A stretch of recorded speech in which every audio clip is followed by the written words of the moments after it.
العالمین۔ اب ہم اللہ کے نام سے سورہ توبہ کا آغاز کر رہے ہیں۔ یہ سورہ مبارکہ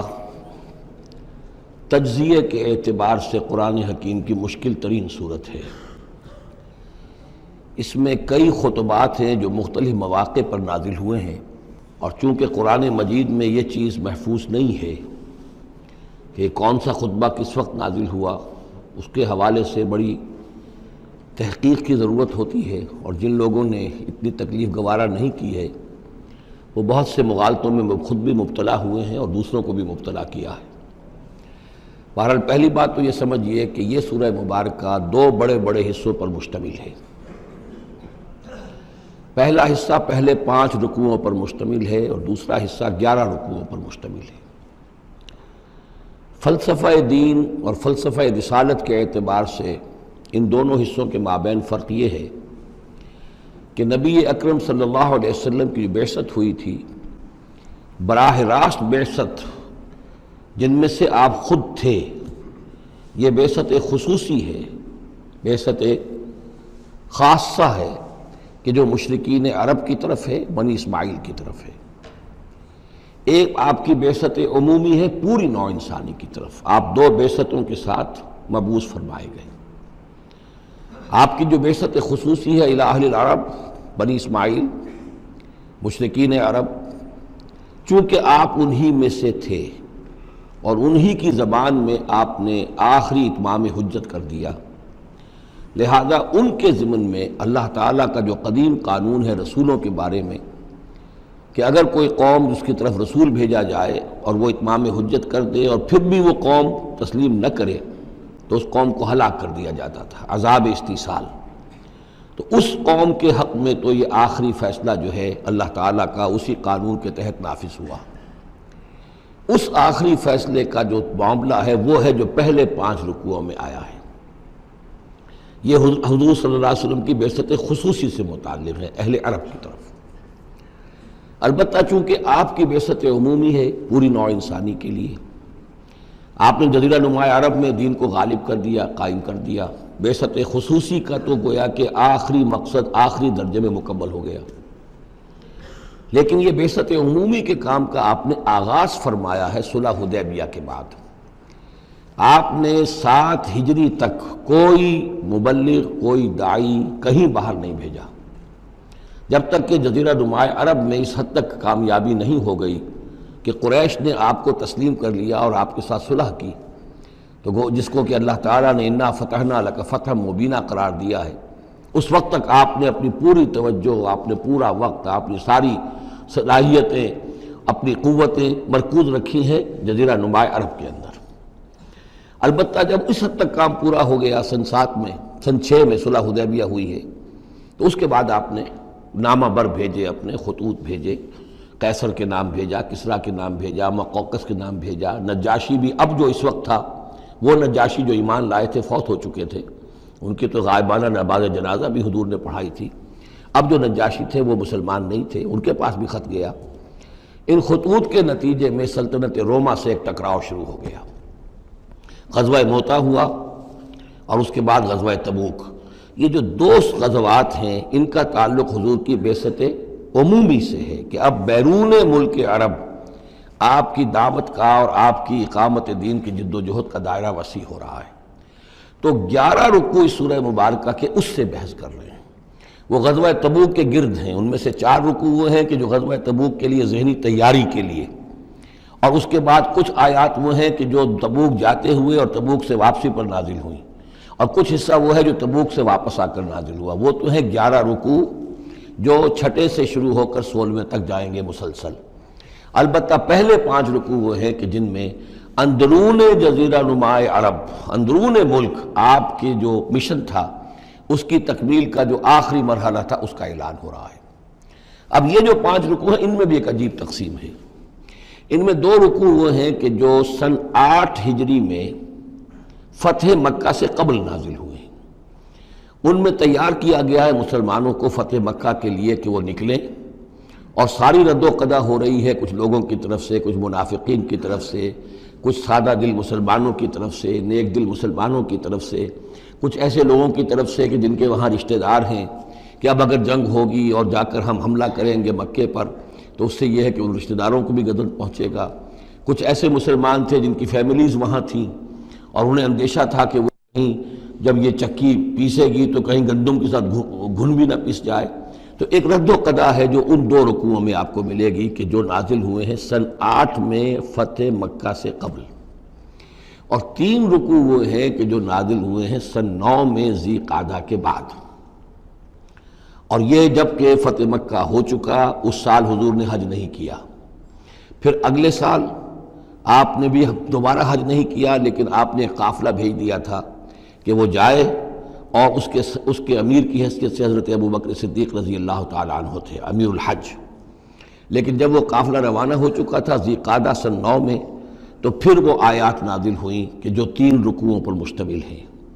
جن میں آخری اعلان کیا گیا ہے کہ اب آئندہ یہاں کوئی عرب کوئی مشرک حج کے لیے نہیں آئے گا۔ سن 9 کا حج وہ مشترک تھا، اس میں اہل ایمان بھی تھے اور اہل شرک بھی تھے، مشرکین مکہ بھی تھے، ان کو بھی اجازت تھی۔ اور وہاں اعلان کیا گیا کہ آئندہ مشرکین کے ساتھ اللہ کا کوئی معاہدہ نہیں ہے، اور ایک مہلت دی جا رہی ہے اتنے وقت معین کی، اس کے اندر یا تو وہ اسلام لے آئیں اور یا ان کا قتل عام ہو جائے گا۔ یہ سخت ترین آیات ہے قرآن مجید کی کہ جو اس حصے میں نازل ہوئی ہیں، لیکن اس کا فلسفہ سمجھ لیجئے، یہ قائم مقام ہے اس عذاب استیصال کے، جو عذاب قوم نوح پر آیا، قوم ہود پر آیا، قوم صالح پر آیا، قوم شعیب پر آیا، سدوم اور عمورہ کی بستیوں پر آیا، آل فرعون پر آیا، وہ اب مشرکین عرب پر اس لیے آنا ضروری تھا کہ ان کی طرف حضور بھیجے گئے، انہی کی زبان میں کتاب اتار دی گئی، ان پہ اتمام حجت ہو گیا، حق مبرہن ہو گیا۔ اب اگر وہ ایمان نہیں لا رہے ہیں تو عذاب استیصال کے مستحق ہو چکے ہیں۔ البتہ یہ کہ انہیں پہلی قسط جو دی گئی عذاب کی وہ تو غزوہ بدر کی شکل میں تھی، اب آخری یہ ہے کہ چیلنج کر دیا گیا کہ اب اتنی مدت کے اندر اگر تم ایمان لے آؤ گے تو تمہاری خیریت ہے، نہیں لاؤ گے تو تمہیں قتل کر دیا جائے گا۔ اور اس میں خود بخود امپلائڈ تھی یہ بات کہ اگر تم نہ ایمان لانا چاہو نہ قتل ہونا چاہو تو جزیرہ نماء عرب کو خیر بات کہہ کے چلے جاؤ، جہاں سینگ سمائے چلے جاؤ، اب عرب میں نہیں رہ سکتے، اس جزیرہ نماء عرب کو پاک کر دیا جائے گا شرک سے۔ تو 2 رکوع وہ 3 یہ، اب اس میں ایک اور کمپلیکیشن ہے، یہ 2 رکوع پہلے اور 3 رکوع بعد میں، ترتیب زمانی تو یہ ہے، ان 3 رکوعوں کا ایک رکوع پہلے نکال کے لے آیا گیا ہے۔ جیسے میں نے کہا تھا کہ سورہ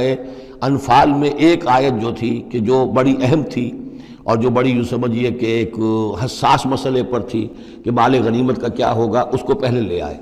حالانکہ اس کا اصل حکم، اس کی اصل بحث جو ہے وہ سورت کے اندر چل رہی ہے، جا کے وسط میں آ رہی ہے۔ اسی طریقے سے قرآن کا اسلوب ہے کہ جو خاص بہت اہم شے تھی، اگرچہ وہ ان 3 رکوعوں سے متعلق ہے جو بعد میں نازل ہوئے ہیں، لیکن ان کو پہلے سب سے پہلے صورت میں رکھ دیا گیا ہے۔ تو گویا کہ پہلے 5 رکوع بھی 3 حصوں میں ہیں۔ پہلا رکوع جو 6 آیات پر مشتمل ہے، یہ وہ 6 آیات ہیں جن کو دے کر حضرت علی کو بھیجا حضور نے صلی اللہ علیہ وسلم، وہاں جا کر حج کے اعلان کرو، اعلان عام کر دو میری طرف سے کہ اب مشرکین کے ساتھ کوئی معاہدے نہیں۔ اس کے بعد وہ 2 رکوع ہیں جو ایک سال پہلے جو ہے نازل ہوئے ہیں فتح مکہ سے قبل۔ پھر 2 رکوع وہی ہیں کہ جو ان 6 آیات کے تسلسل میں ہیں جو ذی قعدہ سن 9 ہجری میں نازل ہو رہے ہیں۔ تو یہ 3 حصوں میں پہلے 5 رکوع ہیں، لیکن ان 5 رکوعوں کا تعلق محمد الرسول اللہ صلی اللہ علیہ وسلم کی بعثت خصوصی کا جو تکمیلی مرحلہ ہے در حقیقت اس سے ہے۔ برات من اللہ ورسولہ، اعلان برات ہے، لا تعلقی کا اعلان ہے اللہ اور اس کے رسول کی طرف سے، الی الذین عاہدتم من المشرکین، ان لوگوں کی جانب جن سے اے مسلمانوں تم نے مشرکوں میں سے معاہدے کیے، اللہ کی طرف سے سارے معاہدے ختم۔ البتہ یہ بڑا کیٹیگوریکل سٹیٹمنٹ جو آیا ہے، اس کے بعد اس کے اندر تھوڑی تھوڑی وہ جو ہے تفصیل جب آئے گی تو اس میں رعایتیں دی گئی ہیں، لیکن اعلان ایسا ہے۔ اور اس صورت سے پہلے، یہ واحد صورت ہے قرآن مجید کی جس سے پہلے آیت بسم اللہ نہیں ہوتی، اور اس کا سبب یہ بیان کیا ہے حضرت علی رضی اللہ تعالیٰ عنہ نے کہ یہ صورت تو ننگی تلوار لے کر نازل ہوئی ہے۔ آیت بسم اللہ میں تو اللہ کے نام ہے الرحمن الرحیم، تو یہ صورت جو ہے یہ تو ننگی تلوار لے کر نازل ہوئی ہے، اہل شرک کے لیے جو اعلان اس میں کیا گیا ہے کہ ان کو قتل کیا جائے گا، قتل عام ہوگا، تو گویا کہ اس کے مضامین جو ہیں اللہ تعالیٰ کی وہ رحمانیت اور رحیمیت کے ساتھ بظاہر ان کی مناسبت نہیں ہے، اس لیے اس صورت سے قبل آیت بسم اللہ نہیں لکھی جاتی۔ واللہ عالم۔ برات من اللہ ورسولہ الی الذین عاہدتم من المشرکین، اعلان برات ہے، اعلان لا تعلقی ہے اللہ اور اس کے رسول کی طرف سے ان تمام لوگوں سے کہ جن سے مسلمانوں نے معاہدے کیے۔ فسیحوا فی الارض اربعۃ اشہر، تو گھوم پھر لو اس زمین میں یعنی اس جزیرہ نما عرب میں 4 مہینے کی تمہیں مہلت دی جا رہی ہے۔ وَاعْلَمُوا أَنَّكُمْ غَيْرُ مُعْجِزِ اللَّهِ، اور جان لو کہ تم اللہ کو عاجز نہیں کر سکتے، اللہ کو شکست نہیں دے سکتے۔ وَأَنَّ اللَّهَ مُخْزِي الْكَافِرِينَ، اور اللہ تعالیٰ کافروں کو رسوا کر کے رہے گا۔ اب ان کے لیے یہ آخری جو ہے قسط جو ہے اللہ تعالیٰ کی طرف سے عذاب کی وہ آ کر رہے گی۔ یہ جو کیٹیگوریکل سٹیٹمنٹ آیا ہے یہ ان معاہدوں کے ضمن میں تھا کہ جن میں کوئی میعاد معین نہیں تھی، غیر میعادی معاہدے۔ عام معاہدہ ہے دوستی کا، نو وار پیکٹ ہے، اس کے لیے کوئی ٹائم لمٹ نہیں ہے، ان کے لیے تو کھلم کھلا کہہ دیا کہ ٹھیک ہے 4 مہینے کی ہم مہلت دے رہے ہیں، اس کے بعد ہمارا کوئی معاہدہ نہیں۔ اور یہ بالکل معقول بات ہے، اس لیے کہ ایک ہی دن میں نہیں کیا ہے۔ وہ بات بھی ہو گئی کہ معاہدہ پہلے جو ہے ان کی طرف پھینک دیا گیا، فَأَنبِذْ عَلَيْهِمْ عَلَىٰ سَوَاءٍ، اعلان کیا جا رہا ہے، اور پھر ایک دن میں اقدام بھی نہیں ہو رہا، 4 مہینے دیے جا رہے ہیں۔ تو یہ ہے معاملہ ان کا جو معاہدے غیر میعادی تھے جن میں کوئی مدت معین نہیں تھی۔ وَأَذَانٌ مِّنَ اللَّهِ وَرَسُولِهِ إِلَى النَّاسِ يَوْمَ الْحَجِّ الْأَكْبَرِ، اور اعلان عام ہے اللہ اور اس کے رسول کی طرف سے لوگوں کی جانب حج اکبر کے دن، یوم الحج الاکبر، بڑے حج کے دن۔ بڑے حج سے مراد حج ہے، یہ ہمارے ہاں جو عام خیال ہے کہ جمعے کو حج ہو تو حج اکبر ہے، یہ بغیر کسی بنیاد کے ہے۔ اصل میں عمرہ جو ہے وہ حج اصغر ہے، اور جو حج ہے وہ حج اکبر ہے۔ عمرہ بھی ایک چھوٹا حج ہے، تو وہاں اکبر اور اصغر اس اعتبار سے ہوتے ہیں۔ تو یوم الحج الاکبر، جب جو حج آ رہا ہے اس دن، ان اللہ بریء من المشرکین ورسولہ، اعلان عام، چونکہ حج میں تو تمام اطراف و اکناف جو ہیں جزیرہ نما عرب کے وہاں سے لوگ آئے ہوئے ہیں، تو اعلان عام ہو جائے گا کہ اللہ تعالیٰ بری ہے، الگ ہے، اس کا کوئی معاہدہ مشرکین کے ساتھ نہیں ہے، نہ صرف اللہ بلکہ اس کے رسول بھی۔ وَإِن تُبْتُمْ فَهُوَ خَيْرٌ لَكُمْ، اور اگر تم باز آ جاؤ، توبہ کر لو تو تمہارے لیے بہتر ہے، اسی میں خیریت ہے۔ وَإِن تَوَلَّيْتُمْ، اگر تم پیٹھ موڑ لو گے، روگردانی کرو گے، فَاعْلَمُوا أَنَّكُمْ غَيْرُ مُعْجِزِ اللَّهِ، تو سن رکھو تم اللہ کو عاجز نہیں کر سکتے، تم اللہ کو شکست نہیں دے سکتے۔ وَبَشِّرِ الَّذِينَ كَفَرُوا بِعَذَابٍ أَلِيمٍ، اور ان کافروں کو اے نبی بشارت دے دیجئے دردناک عذاب کی۔ إِلَّا الَّذِينَ عَاهَدتُّم مِّنَ الْمُشْرِكِينَ، اب یہاں ایک استثناء ہو رہا ہے، یہ ہے جن کے ساتھ میعادی معاہدے تھے، 2 سال کا معاہدہ ہے، 1 سال کا معاہدہ ہے، 6 ماہ کا معاہدہ ہے، اس کو مستثنیٰ رکھا۔ غیر میعادی معاہدہ تھا، یہ اعلان کر دیا اور 4 مہینے کی مہلت دے دی۔ جو میعادی تھا اس کو فرمایا الا الذین عاہدتم من المشرکین، ہاں اس کے سوا وہ لوگ ہوں گے کہ جن سے تم نے مسلمانوں مشرکین میں سے جن سے معاہدے کیے، ثم لم ینقصوکم شیئا، پھر انہوں نے کوئی کمی نہیں کی، کوئی شے جو ہے جو بھی شرائط تھی اس میں سے کسی میں کوئی کمی نہیں کی، وہ اپنے معاہدے کی شرائط کی پابندی کرتے رہے۔ وَلَمْ يُظَاهِرُوا عَلَيْكُمْ، اور نہ تم پر تمہارے دشمنوں کی کوئی مدد کی، احداً کسی کی بھی، فَأَتِمُّوا إِلَيْهِمْ عَهْدَهُمْ، تو ان کے لیے ان کی مدت مکمل کر دو، إِلَىٰ مُدَّتِهِمْ، جو بھی مدت ہے، کسی کی 2 سال کی ہے، کسی کی 6 مہینے کی ہے، تو جو میعادی معاہدہ ہے اس کی بشرطے کہ ان کی طرف سے کوئی خلاف ورزی نہ ہوئی ہو تو ان کی مدت جو ہے وہ پوری کر دو۔ ان اللہ یحب المتقین، یقیناً اللہ تعالیٰ تقوی والوں کو پسند کرتا ہے۔ فَإِذَا انسَلَخَ الْأَشْهُرُ الْحُرُمُ، جب یہ مہینے جو رعایت کے مہینے ہیں، پناہ کے مہینے ہیں، یعنی 2 شکلیں ہو گئی، جیسے عورت کی جو عدت ہوتی ہے، فرض کیجئے کہ طلاق دی گئی تو ایک عدت تو یہ ہے کہ 3 ماہ جو ہے یا 3 حیض آ گئے، لیکن اگر حاملہ ہے تو وضع حمل تک وہ عدت رہے گی۔ اسی طریقے سے جن لوگوں کا کوئی میعاد مقرر نہیں تھی ان کے لیے 4 مہینے مقرر کر کے اور ان کے معاہدوں کا اعلان کر دیا۔ جن کی میعاد مقرر تھی کہا کہ جیسے ہی میعاد ختم ہوگی پھر معاہدہ نہیں ہوگا، اب یہ رینیو نہیں ہوگا، لیکن یہ کہ اس مدت کی تکمیل کر دی جائے گی۔ فَإِذَا انسَلَخَ الْأَشْهُرُ الْحُرُمُ، اور جب یہ محترم مہینے سمجھ لیجئے، اس لیے کہ اب یہ ان کے لیے جو امان کے مہینے ہیں جو تمہیں دے دیے گئے ہیں، جب یہ ختم ہو جائیں گے، فَاقْتُلُوا الْمُشْرِكِينَ حَيْثُ وَجَدتُّمُوهُمْ، تو قتل کرو ان مشرکوں کو جہاں پاؤ۔ یہ سخت ترین الفاظ ہیں۔ وَخُذُوهُمْ، پکڑو ان کو، وَاحْصُرُوهُمْ، گھیراؤ کرو ان کا، وَاقْعُدُوا لَهُمْ كُلَّ مَرْصَدٍ، اور ہر جگہ گھات لگا کر بیٹھو ان کو پکڑنے کے لیے۔ یہ آخری ہے جو گویا کہ ان کی رسوائی۔ اب ظاہر بات ہے یہ آیات پڑھ کر سنائی گئی، مشرکین موجود تھے، اس سے بڑی رسوائی اور کیا ہوگی؟ کس انداز میں اب انہیں چیلنج کیا جا رہا ہے؟ یہ رسوائی، واللہ مخزی الکافرین، اللہ ان کافروں کو رسوا کر کے رہے گا۔ حضرت علی کو بھیجا گیا اس لیے کہ قافلہ روانہ ہو چکا تھا، پھر یہ آیتیں اتری ہیں 6، تو ان آیتوں کو دے کر حضور نے بھیجا کہ علی جاؤ اور میرے نمائندے کی حیثیت سے حج کے اجتماع میں تم اعلان کرو۔ اس لیے کہ عرب کا رواج یہ تھا کہ کسی بڑی شخصیت کی طرف سے اتنا بڑا اعلان وہ کوئی اس کا قریبی عزیز کر سکتا تھا۔ تو وہ قافلہ حج جو ہے کہیں پڑاؤ پر تھا، درمیان میں حضرت علی پہنچے، امیر تھے حضرت ابوبکر رضی اللہ تعالی عنہ۔ تو جب حضرت علی وہاں پہنچے ہیں تو پہلا سوال کیا حضرت ابوبکر نے، امیر او مامور، آپ امیر بنا کر بھیجے گئے یا مامور؟ اگر تو مجھے معذور کر کے آپ کو امیر بنا کر بھیجا ہے حضور نے تو آپ یہاں بیٹھیے، میں ادھر بیٹھوں گا، لیکن اٹ مسٹ بی نون ہو از ہو، اور اگر آپ مامور ہیں میں ہی امیر ہوں تو بھی ٹھیک ہے، لیکن معلوم ہونا چاہیے۔ یہ نظم کا معاملہ ہے دین کے اندر، جماعتی زندگی، اور مسلمانوں کا حال یہ ہو گیا کہ سب سے زیادہ غیر منظم قوم دنیا میں مسلمانوں کی۔ یہاں یہ کہ آتے ہی پہلی بات یہ ہو رہی ہے امیرون اور مامورون، بات طے ہو جانی چاہیے۔ آپ امیر ہو کر آئے ہیں تو میں چارج دیتا ہوں آپ کو، اور مامور ہے تو مجھے معلوم ہونا چاہیے۔ ان کا مامورون، میں مامور ہی بنا کے بھیجا گیا ہوں، امیر الحج آپ ہی ہیں، البتہ ان آیات کا اعلان میں کروں گا حضور کی طرف سے حج کے اجتماع میں، اس میں یہ اعلان ہو رہا ہے۔ فَإِذَا انْسَلَخَ الْأَشْهُرُ الْحُرُمُ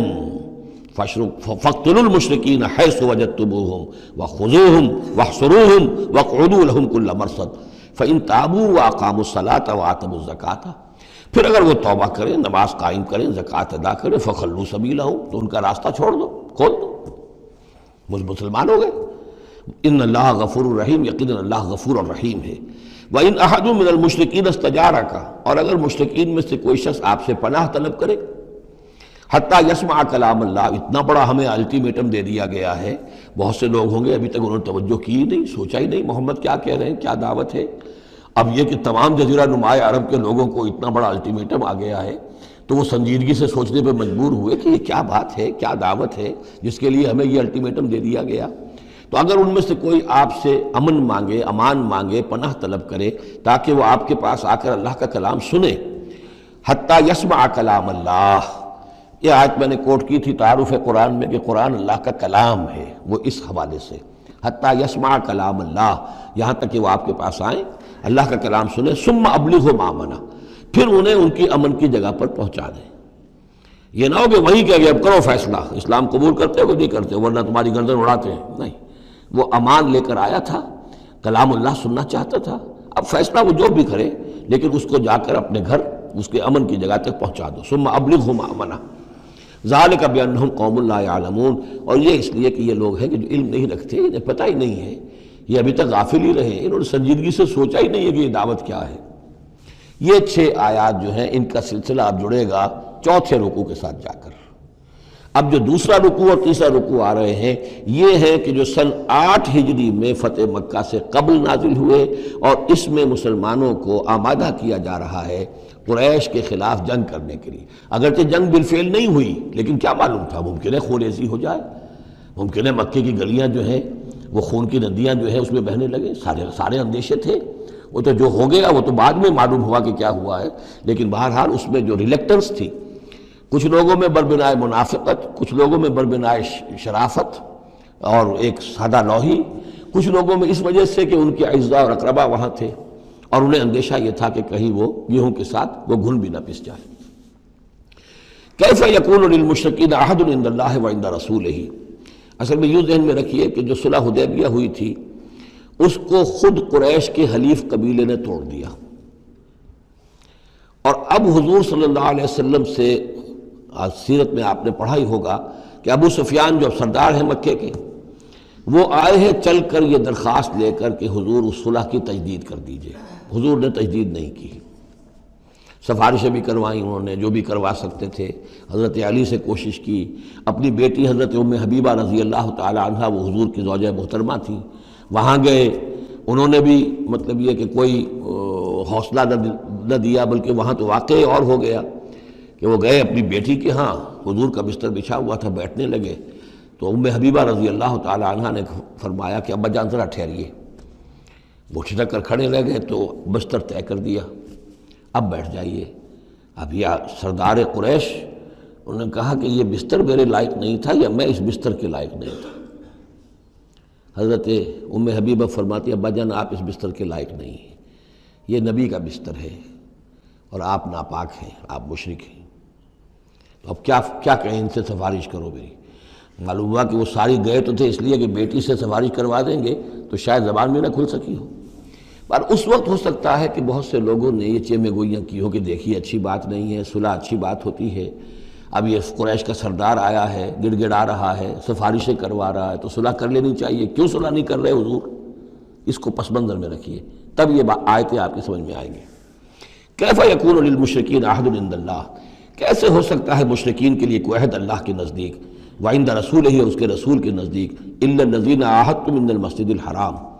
سوائے ان کے کہ جن کے ساتھ تم نے معاہدہ کیا تھا مسجد حرام کے پاس، صلح حدیبیہ، فما استقاموا لکم فاستقیموا لہم، تو جب تک وہ اس پر قائم رہے، سیدھے رہے تمہارے لیے، تم بھی قائم رہو، سیدھے رہو، ان اللہ یحب المتقین، لیکن اللہ تعالیٰ متقیوں کو پسند کرتا ہے۔ یعنی جب تک انہوں نے نہیں توڑا تھا معاہدہ، ہم نے بھی پیروی کی، ہم نے اس کی پوری جو ہے پوری پابندی کی، لیکن یہ کہ اب جب کہ ان کی طرف سے یہ توڑا جا چکا ہے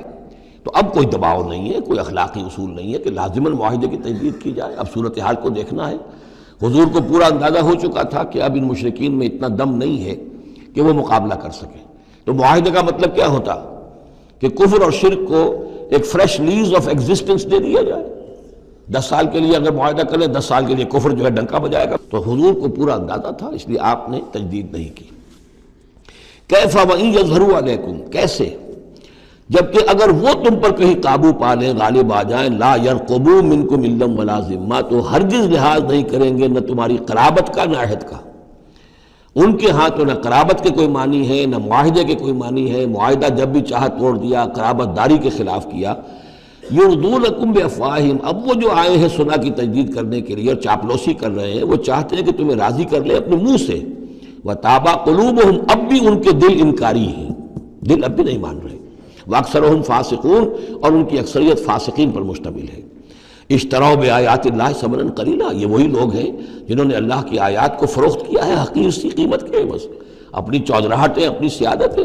حق کو پہچاننے کے باوجود محمد رسول اللہ 13 برس تک ان کے ہاں 12 برس تک دعوت دیتے رہے، انہوں نے قرآن مجید کو رد کیا، فصدوا عن سبیلہ، لوگوں کو روکتے رہے، خود بھی رکے رہے اللہ کے راستے سے، انہم ساء ما کانوا یعملون، بہت ہی برا ہے ان کا عمل جو رہا ہے۔ لا یرقبون فی مومن الا ولا ذمہ، دوبارہ یہ کسی مومن کے حق میں نہ قرابت کا کوئی لحاظ کرتے ہیں نہ کسی عہد اور معاہدے کا کرتے ہیں، وَأُولَٰئِکَ هُمُ الْمُعْتَدُونَ، اور حقیقت میں یہی لوگ ہیں جو حد سے زیادہ تجاوز کرنے والے ہیں۔ فَإِن تَابُوا وَأَقَامُوا الصَّلَاةَ وَآتَوُا الزَّكَاةَ، پھر بھی اللہ نے راستہ کھلا رکھا ہوا ہے، اب بھی کھلی بات ہے کہ اگر وہ توبہ کرے اور نماز قائم کرے اور زکوٰۃ دے، فَإِخْوَانُكُمْ فِي الدِّينِ، تو وہ تمہارے دینی بھائی ہیں، وَنُفَصِّلُ الْآيَاتِ لِقَوْمٍ يَعْلَمُونَ،